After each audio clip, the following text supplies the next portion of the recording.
My great pleasure to welcome you all from around the world to the Platform for Redesign 2020. I can see some familiar faces or names from the UN Climate Action Summit in New York and the COP25 in Madrid, where we met last year. I would have liked to see you all in person in Japan, but I'm very happy at least to see you online. Today, we are joined by ministers and representatives from many countries. But I'm also very excited about having interactions with various stakeholders, including international organizations, businesses, and experts from the financial sector, and youth representatives. Also, many video messages were sent in for this occasion. We would like to thank you all for your participation in this meeting. Above all, I would like to express my deep appreciation to the UNFCCC Secretariat for their strong support in hosting this event. The world is now facing the two global crises of the coronavirus pandemic and the climate change. In a time, there is no escape from these dual crises. We have to confront these crises head-on by joining our forces and fully committing ourselves to tackling them. The keyword is redesign. Recovery efforts from the pandemic should address the climate crisis at the same time. Redesigning our socio-economic system for a more sustainable and resilient world is essential. Our task is not to return to the pre-pandemic world, but to build back better. In today's Platform for Redesign 2020, participating countries are expected to demonstrate their political will to tackle these two crises and present concrete policies to do so. I believe this will contribute to reinforcing international solidarity and keeping momentum high on climate actions towards COP26.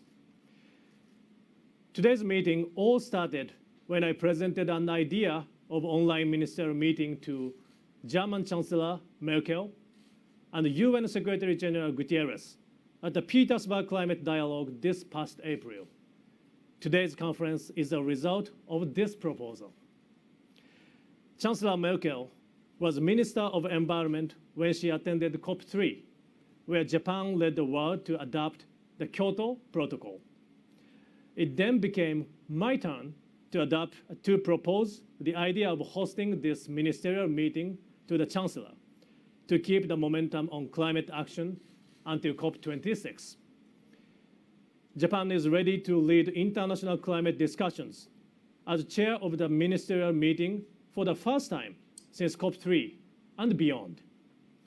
Today, I will explain some of the progress made and deliver Japan's unwavering commitment to decarbonization. I would like to invite Ms. Patricia Espinosa, Executive Secretary of UNFCCC, who has supported this event as co-organizer, to deliver her opening remarks. Patricia, over to you.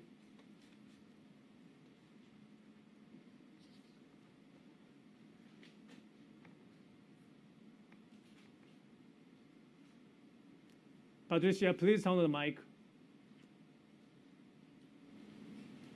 Can you hear me now? Yeah, I can hear you now.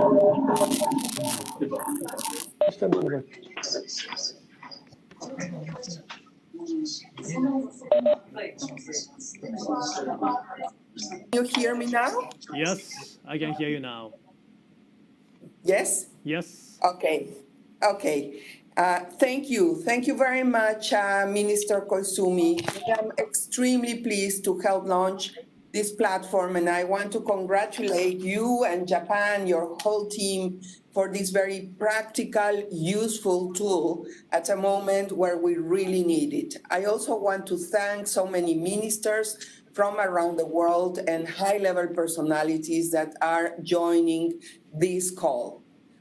Indeed, COVID-19 has altered lives, economies, and the nature of business everywhere. The climate change crisis did not disappear with the pandemic. It's like a hurricane slowly heading towards us, and we've been warned about for decades.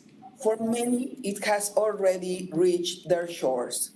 The convergence of these two global crises has opened a window of opportunity, not simply to recover from a virus, but to build forward, to build cities and communities that are safe, healthy, green, and sustainable. That's why I call on governments to act immediately to minimize the creation of new carbon-intensive infrastructure. This will determine the emissions pathway of the next decades.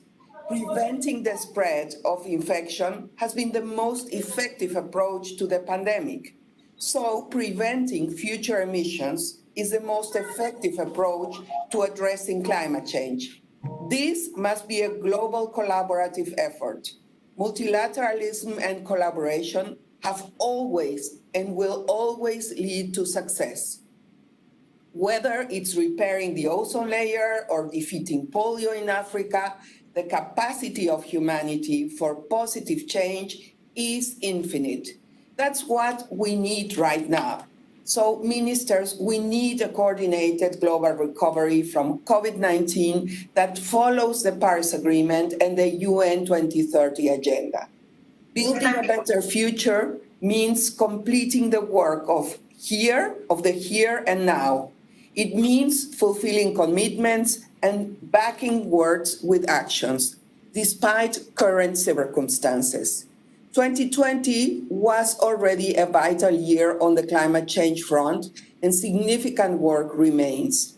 The need for climate ambition remains critical, especially rising ambition on mitigation, adaptation, and means of implementation, especially finance. Several tasks remain unfinished, but this work must be completed.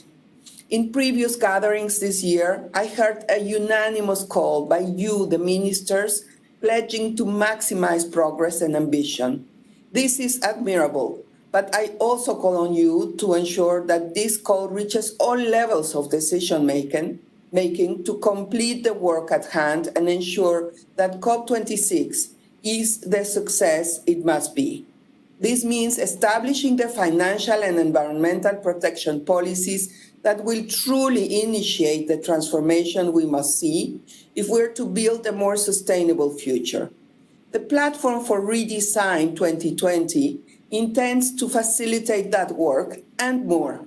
It can help parties share experiences and views on climate action in the context of their response to and recovery from COVID-19. We encourage all parties to use it. Ministers, we must seize this moment. Let us embrace the power and strength of multilateralism to recover from COVID-19, make progress on the climate change agenda, and build a more sustainable future. Thank you very much for your attention. Thank you, Minister Koizumi, for your leadership. Over to you. Thank you, Patricia.